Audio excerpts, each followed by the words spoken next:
여러분 오늘도 잘 견디고 계십니까? 김명준의 뉴스파이터입니다. 여러분은 혹시 살면서 흔적을 남기고 계신가요? 시작부터 무슨 뚱딴지 같은 얘기냐고요? 2023년 된 게 엊그제 같은데 뭐 한 것도 없이 그냥 어느덧 5월이 돼버려서요. 지나간 넉 달 동안 뭘 했나 싶으신 분 많죠. 그런데 요 연필 보세요.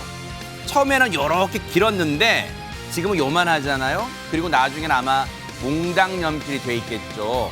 열일했다는 흔적 아닐까요? 아마 여러분도 각자의 위치에서 티는 안 나지만 열심히 살면 그걸로 족한 거 아닐까 그런 생각해 봅니다. 5월 2일 화요일 김명준의 뉴스파이더 오늘도 열심히 시작해 보도록 하겠습니다.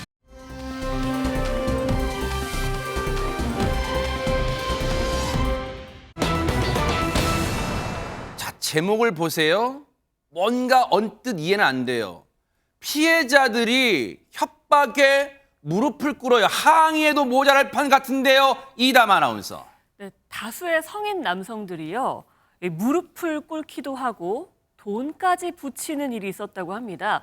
대체 어떻게 된 일인지 먼저 현장을 담은 CCTV 영상이 공개됐거든요. 어허. 영상부터 한번 보시겠습니다. 영상이 있어요, 네. 자, 모텔방에 들어서는 한 남성입니다. 잠시 후에요. 여성 2명이 그 방에 뒤따라 들어갑니다. 네. 이 남성이 들어간 방에 들어갔고요. 이후 일행으로 보이는 또 다른 남성이 들어갑니다. 네. 시간이 잠시 흐른 후에 남성 2명이 방을 나서더니요. 네. 바깥으로 나오는 상황인데 웬 남성과 대화를 나누기 시작합니다. 네. 이윽고 이 두 남성, 찾아온 남성을 향해 무릎을 어? 저렇게 꿇습니다. 아니 일단 저 CCTV만 보면 뭔가 일은 있어요. 뭔가 이게 좋은 일은 아니라는 게 딱 직감이 되잖아요. 그런데 저 CCTV에는 말소리가 안 들리기 때문에 대체 어찌된 영문인지는 알 턱이 없는데 무슨 상황일까요, 김현지 평론가님? 뭐 보통 작은 잘못으로는 무릎을 꿇지 않죠. 그렇죠. 대단히 좀 부적절하다고 생각되는 행동을 했을 때 이제 무릎을 꿇게 되는 건데 네. 여기서의 그 부적절한 행동 과연 무엇이었느냐? 오픈 채팅방에서 만난 미성년자와 부적절한 신체 접촉을 했다는 것입니다. 아하.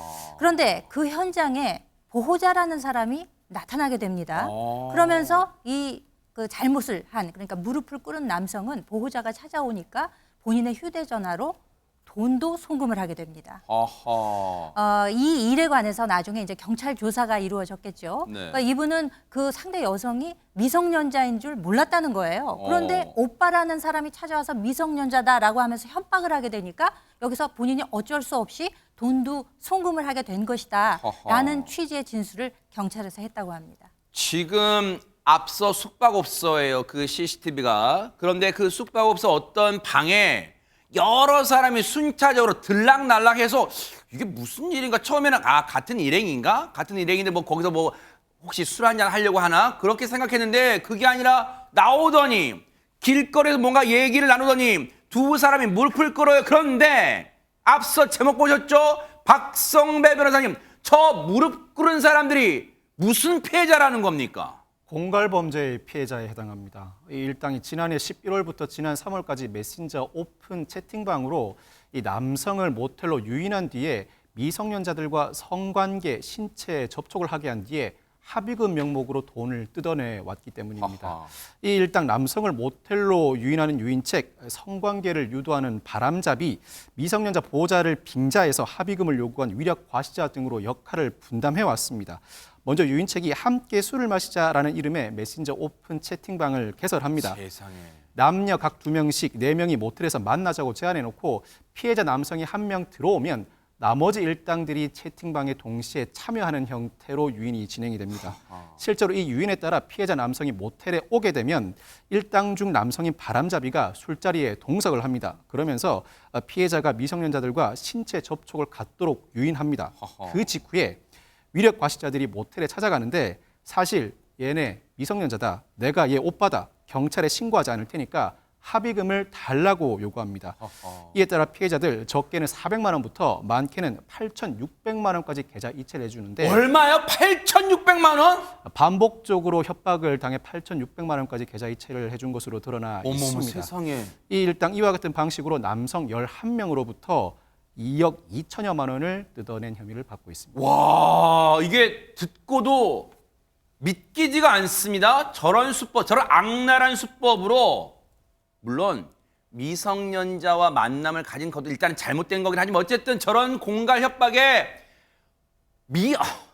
대박 여러 차례 입금을 했지만 어쨌든 한 사람 피해자 중에 한 사람은 무려 도합 8,600만 원을 저 일당한테 건넸대요. 대박 사건. 근데 손정혜 변호사님 이게 앞서도 얘기 나왔지만 이게 조직적으로 움직여 대체 몇 명이나 이 범죄를 가담한 겁니까?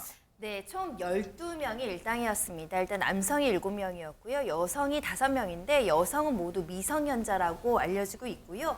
이 남성 7명을 구속해서 검찰에 송치했다라고 하는데 이 7명은 10대와 20대로 모두 구성되어 있습니다. 일단 10대가 일부 섞여 있다라고 하더라도 3명 중 1명만 고등학생 나이지만 이제 학교 밖 청소년이라고 하고요. 사실상 이제 성인이라고 덧붙이기도 했는데요. 이 구속하기까지 한 이유에 대해서는 이들 모두 소재가 불명하다. 그러니까 주거지가 분명하지 않다라는 것이고 네. 그러다 보니까 도주의 우려가 높을 뿐만 아니라 사안이 중하고 사회성이 결여된 범죄에 해당한다라고 판단했다는 게 수사기관의 입장인데요. 특히 미성년자 5명 여성도 이제 범죄에 가담한 것으로 알려지고 있는데 일단 경찰에서는 혹시라도 공범일 수도 있겠지만 성매매를 강요받았는지 여부도 이 여죄를 수사하겠다라는 입장이고요. 특히 계좌를 분석해서 이 해당 피해자들 말고 다른 피해자들도 있는지 지금 조사 중이라고 합니다. 네. 경찰이 이 수사에 지금 속도를 내는 것으로 보여요. 관련 얘기 들어보시고 이어가 보도록 하겠습니다. 사위 선후배지간을 통해서 연결해가지고 알게 된 사이고요. 평소에 오래전부터 알고 지냈던 사이이기 때문에 이분들의 범행은 그 묵시적으로도 눈빛만 봐서도 자기들 역할을 할 수 있는 그런 형태가 되었고요. 각자 역할 분담을 해서 지속적으로 범행을 해온 것으로 지금 확인되고 있습니다. 일부 진술에서 이제 도박에 항진했다라는 그 주장을 하고 있는데 그 부분에 대해서 저희가 수사를 통해 가지고 좀 더 밝혀낼 예정입니다. 모르긴 몰라도 이번 조직 말고도 지금 전국에 비슷한 수법에 이런 악랄한 수법에 범행을 하는 조직들이 또 있을 것으로 보여져요. 반드시 경찰들이 이런 조직들 일망타진 발본색원해 주길 바랍니다. 정말 죄질이 극히 불량합니다.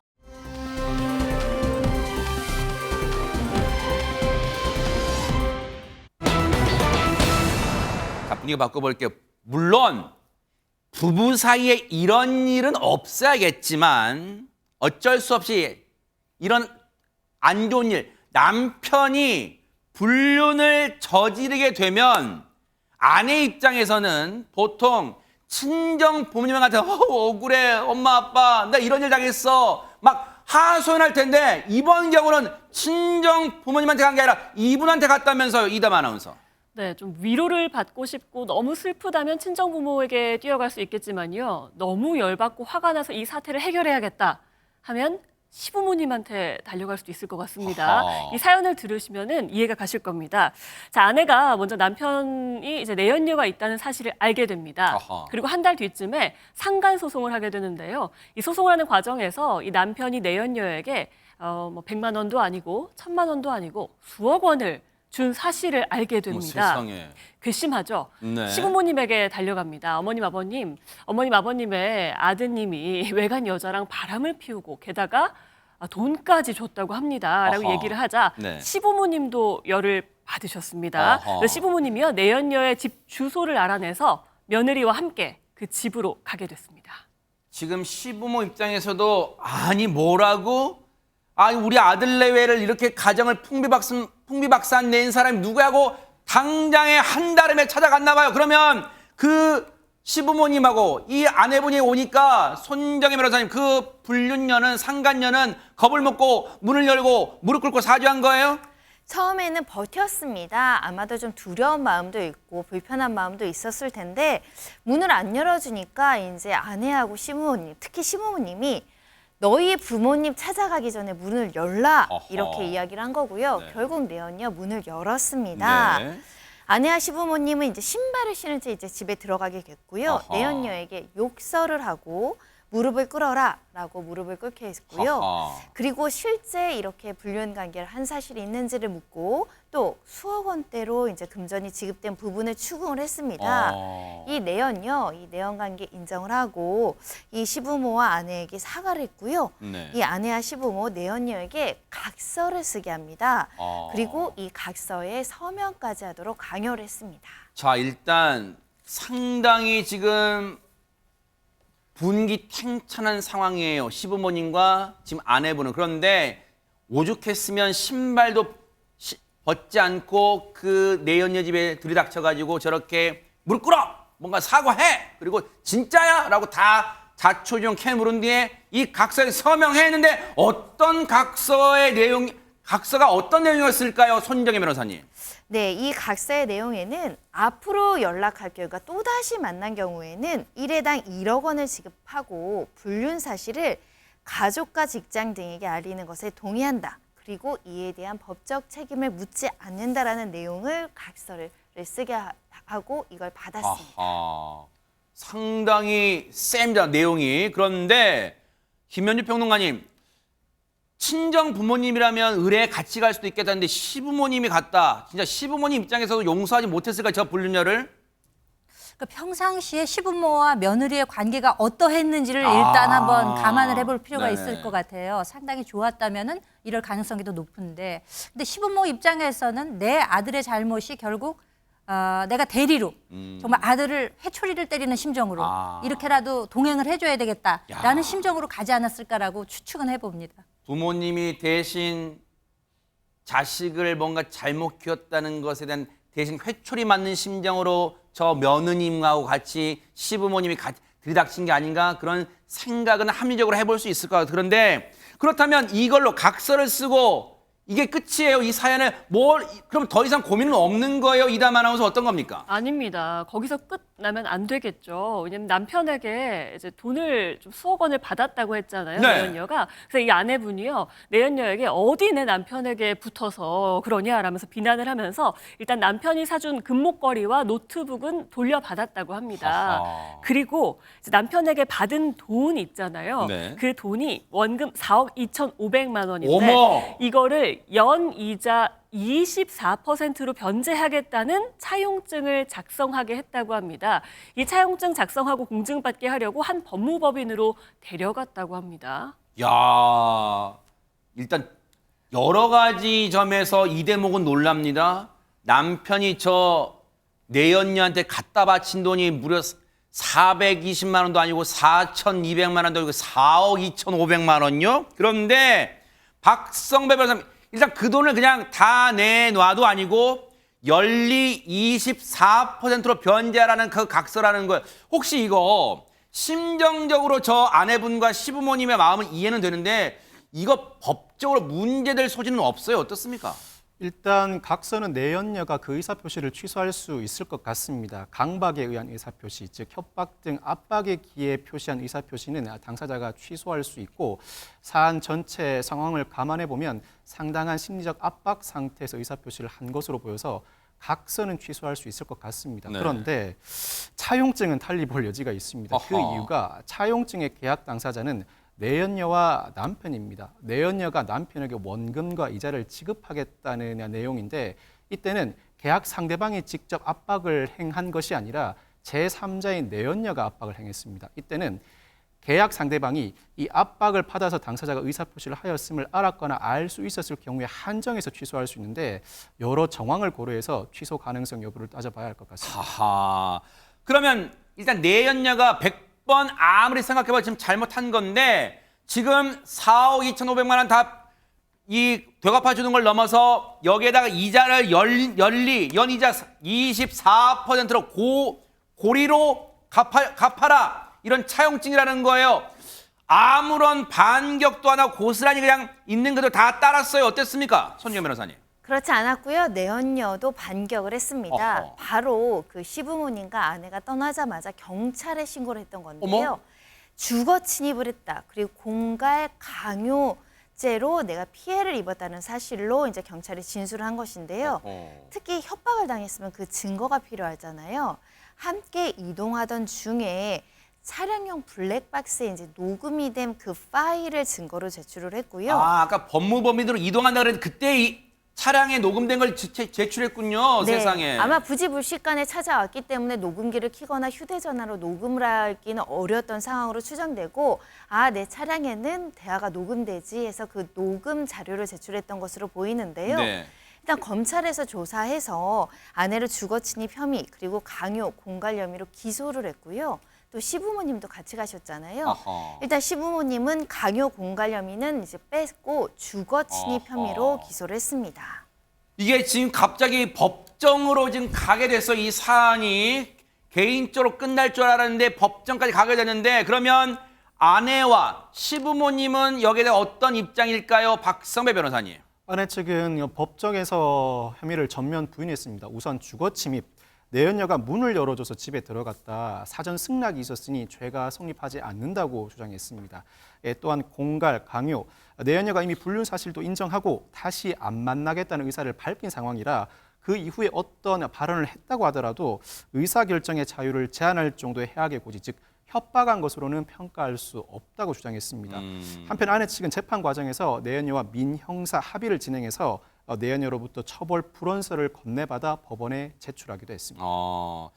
이 말은 재판 과정에 내연녀와 민형사 합의를 진행했다. 그러면 내연녀로부터 그래서 처벌을 원하지 않는다는 그 탄원서를 제출받았다. 법원에 제출했다. 아니 그러면 신민석 기자님, 애초에 잘못은 내연녀가 했는데 지금 집을 찾아간 행위로 인해서 뭔가 합의를 하게 된, 즉 합의금을 줬는지는 모르겠지만 뭔가 지금 그런 상황까지 됐어요. 지금 아내 입장에서는. 네, 그렇게 억울해 보일 수도 있겠지만 법원에서는 아내의 혐의를 모두 유죄로 봤습니다. 그래서 아하. 주거 침입과 공갈 강요가 모두 유죄가 나왔는데 다만 합의가 됐기 때문에 벌금 200만 원을 선고하는 선에서 그 결과가 나왔고요. 그다음에 이제 그 시부모 같은 경우에도 그 벌금 50만 원과 10만 원이 나왔는데 다만 이제 그 시부모 같은 경우에는 아들의 불륜 때문에 며느리를 돕기 위해서 한 거였기 때문에 그 범죄 그 가담 정도가 중요하지 않다고 봐가지고 선고를 유예하는 그런 결정을 내렸습니다. 네.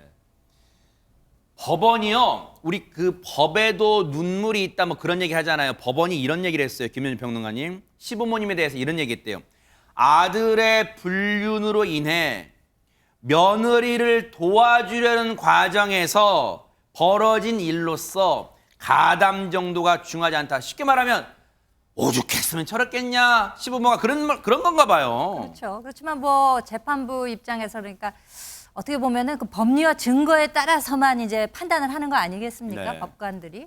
그럼에도 또 우리가 일반적으로 알고 있는 뭐 상식, 도덕 뭐 이런 거 있잖아요. 그런 규범들이 있기 때문에 그걸 아주 무시하지는 못하지 그러네요. 않았나 그런 생각이 드는데 네. 원죄는 여기서 불륜이었다. 아하. 불륜이 잘못된 것이다. 네. 이렇게 얘기하고 싶습니다. 뭔가 그래도 시부모님이 아들의 뭔가 잘못된 행동을 대신 회초리 맞는 심정으로 며느리 편에 서서 그나마 이 정도로 사안이 마무리된 거 아닌가 그런 생각해보고 남은 게 또 있잖아. 이 아내분은 남편이 싹싹 무릎 꿇고 싹싹 비는 것까지 좀 얻어내기를 또 기대를 해보도록 하겠습니다.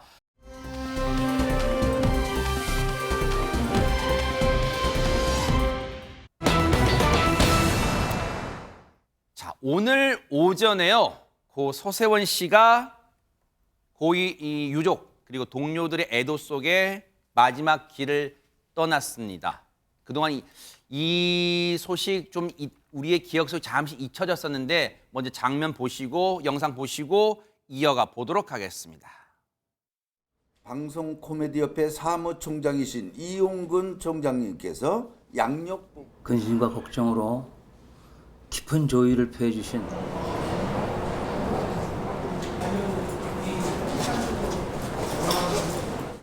죽음보다 더한 형벌이 세상에 어디에 있겠습니까? 팬 여러분께 걱정과 심려를 끼치고 가지 않아야 할 길을 간 적도 있습니다. 들어야 할 가르침을 듣지 않은 적도 있습니다. 모든 것을 용서해 주시고 감싸 주시기 바랍니다. 수로 들어가는 절차를 밟고 있습니다. 운전하시는 기사님과 모든 관계자들에게 은혜가 있게 하여 주시고 남은 장례 절차 가운데 주님께서 함께하여 주시옵소서.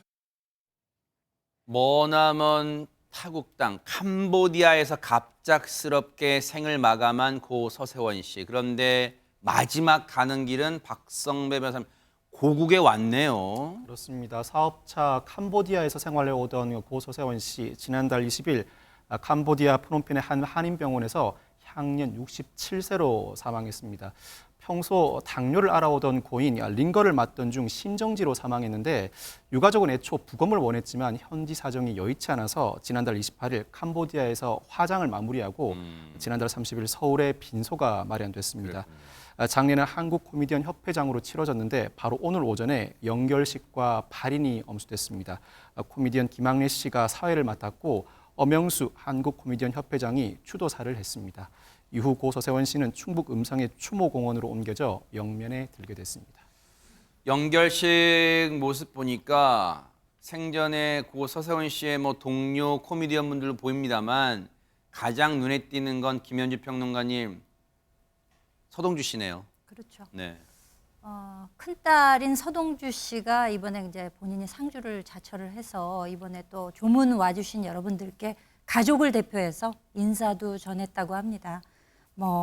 아버지의 이 마지막 가시는 길을 좀 잘 지켜주셔서 감사하다는 인사도 대신 전하고 또 여러 일이 있긴 했지만 마지막 가시는 순간에는 함께 하는 것이 도리다 이렇게 생각이 돼서 자리를 지켰다면서 고인의 마지막 가는 길을 배웅을 했습니다. 사실 여러 가지 세상 사람들이야 여러 가지 말을 할 수 있죠. 또 그게 또 세상의 시각이라면 그러겠지만 손정혜 변호사님, 서동주 씨 입장에서는 글쎄요 영결식 동안 머릿속에 주마등처럼 많은 장면과 기억들이 스쳐갔을 것 같기도 합니다. 네, 일반 시청자들도 사실 고 서세원 씨와 서정희 씨 이혼 소식 들으면서 충격을 받았고 많은 분들이 놀란 사정들이 좀 존재했었습니다. 그걸 옆에서 딸이 직접 지켜봤었기 때문에 예전에는 이런 인터뷰도 했었습니다. 아빠에 대한 미움도 컸지만 상처도 시간이 지나니 다 치유가 되더라. 그 당시 가정폭력 이슈가 터졌을 때는 서동주 씨 마음에도 아빠에 대한 원망과 미움이 어느 정도 있었을 것이나 또 지나고 보면 나쁜 기억만 있었던 건 아니고 좋은 기억도 있었을 것이고 어찌됐든 나를 낳게 해주신 아버지이잖아요. 그러다 보니까 이 사망 소식 접하고 캄보디아를 2번이나 찾아갔고요. 현지에서도 장례 예배에 참석을 했었습니다. 그리고 유해가 한국에 오기까지도 많은 노력을 했다라고 알려지고 있고요. 상주로 이름을 올려서 보시는 것처럼 빈소에서 직접 조문객을 맞이했고 마지막까지 자리를 지킨 상황입니다. 앞서 영결식 장면에서 잠깐 나왔습니다만 고 서세원 씨의 생전 절친했던 동료죠. 엄영수 씨. 엄영수 씨는 어떤 회한이 있을까요? 저희가 직접 한번 들어봤어요. 한번 같이 들어보시고 이어가 보도록 하겠습니다. 그가 한 일도 되새겨봅니다. 재미있는 토크쇼를 만들고 개그의 새 시대를 열기도 했습니다. 서세원이 제게 준 서세원을 스타로 만든 명언이 있습니다. 저는 이 명언을 음미하면서 험한 세상을 매일매일 반성하면서 성실히 살아가겠습니다. 친구가 내게 남겨준 당신의 명언, 당신이 실수한 거야. 가슴 깊이 간직하고 매일매일을 반성하면서 친구 고맙네. 사실 두 사람만의 뭔가 사연도 있고 그러겠죠. 그러니까 왜냐하면 저 얘기만 가지고는 저 명언이 왜 가슴에 남아있는 솔직히 저희 같이 일반인들은 언뜻 이해는 안 되지만 어쨌든 그게 엄영수 씨에게는 가슴에 남은 명언이라는 거예요. 그런데 이담 아나운서 들리는 얘기로는 장례식장이 눈물바다, 뭐 당연한 얘기일 수 있겠습니다만 어쨌든 눈물바다 됐다 이런 얘기도 있어요. 네, 이 자리를 지킨 코미디언 후배들은요, 이제 대중에게 웃음을 안겨줬던 업을 했던 고인의 가는 길인 만큼 마냥 슬프지만은 않기를 바란다라고 하면서 좀 색다른 분위기가 됐었는데요. 일단 코미디언 김정열 씨 같은 경우에는 고인이 생전에 좋아했던 이 숭구리당당 숭당당 이 춤을 추겠다라면서 현장에서 춤을 췄다고 합니다. 그러자 현장에서 유족과 조문객들이 정말 울음바다가 됐다고 하고요. 아마 고인이 그걸 좋아했던 걸 아마 기억하지 않았나 싶습니다. 그리고 또한 김학래 씨 같은 경우에는 떠나는 길에 또 즐겁게 가실 수 있도록 서세원 씨가 살아생전에 했던 서세원 쇼의 오프닝 멘트죠. 산 넘고 물 건너 바다 건너 하라고 외치자 참석한 이들이 모두 다 같이 쇼쇼쇼라면서 화답을 했다고 합니다. 여느 장례식과는 조금 다른 분위기였다고 하네요. 네. 사실 뭐 해외 뉴스 통해서 서양에서는 장례식장에서 유머도 나오고 웃음도 나오고 하는데 아마 이제 그런 분위기가 좀 연출된 것 같아요. 코미디언 분들이고 하니까요. 그런데 아마도 이런 추모, 앞서 말씀드린 것처럼 코미디언 분들이기에 또 이런 식의 추모가 또 가능했던 거 아닌가 싶어요. 김학래 씨도 뭐 빼놓을 수 없는 절친이었겠죠. 저희 뉴스파이터 제작진이 직접 얘기 들어봤어요. 한번 같이 들어보시고 이어가 보도록 하겠습니다. 아주 독보적으로 히트를 친 게 많은 친구예요. 뭘로 마지막 날 남은 사람들한테 남을 수 있는 얘기가 있을까? 그래서 가장 많이 따라했던 유행어. 산 넘고 물 건너면 너 셔셔셔 그러면 뭐 셔셔셔 한번 해달라고 그래서 김정렬이 숭구리당당 원래 서세원이가 좋아했던 거예요. 슬픈 날 그 사람이 했던 웃기는 얘기를 하면은 그게 사실은 어떻게 보면 더 슬퍼지는 거 아니에요? 오히려 그때 더 눈물도 나오고 그러는 것 같더라고요. 코미디언이기 때문에 할 수 있는 거가 장례식장에서 그거가 아니었나 싶어요. 어쨌든 좋은 기억이든 좋지 않은 기억이든 많은 사람한테 좀 기억에 남아요. 서세원 씨는. 신민석 기자님. 어찌 보면 요즘 뭐 국민 MC라고 불리는 분들의 원조인, 그러니까 토크쇼라는 장르를 만든 분이시기도 하고 굉장히 인기가 많았던 분이었는데 제가 한 20여 년 전에 연예계 PRB 수사를 하면서 그때도 여러 명이 연루됐는데 하필 또 해외 도피를 하셨고 이혼도 하실 수 있긴 한데 그 가정폭력이 있었고 그 CCTV가 공개됐고 이런 부분이 없었다라고 한다면 더 많은 분들의 위로를 받는 장례식이 됐을 텐데 그런 부분이 안타깝고 또 의혹도 많이 있었는데 이제 본인이 세상을 떠났고 화장을 했기 때문에 그런 관련 루머에는 휘둘리지 않으시는 게 낫다고 생각됩니다. 굴곡진 삶이었습니다. 영면하기를, 고서세원 씨 영면하기를 또 기원해 보도록 하겠습니다. 보고 계십니까? 대박 사건. 네, 안녕하십니까? 김명준입니다.